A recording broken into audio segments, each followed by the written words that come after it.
స్వామివార్ల సుముహూర్త మహోత్సవం దేవతలంతా కూడా భీమనాథుడి కళ్యాణం కోసం ఇక్కడికి మారు వేషాల్లో వస్తారని చెప్పి భీమఖండంలో చెప్పాను.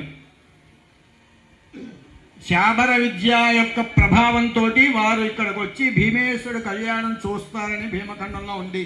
అంటే ఏ రూపంలో వస్తారో మనం చెప్పలేము.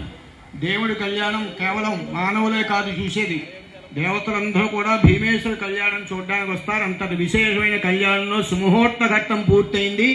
ఇప్పుడు స్వామివార్లకి మధుపర్కాలు అనగా నూతన వస్త్రాల వివాహంలో వరుడికి వివాహ సమయంలో మధుపర్కాలు ఇస్తాం కదా, అలాగే మాణిక్యాంబ భీమేశ్వరులకి, లక్ష్మీనారాయణ స్వామి వారికి, చండికా సమేత సూర్యేశ్వర స్వామి వారికి నూతన మధుపర్కాలు సమర్పిస్తున్నారు. ఈ మధుపర్క ప్రాశన అయిన తర్వాత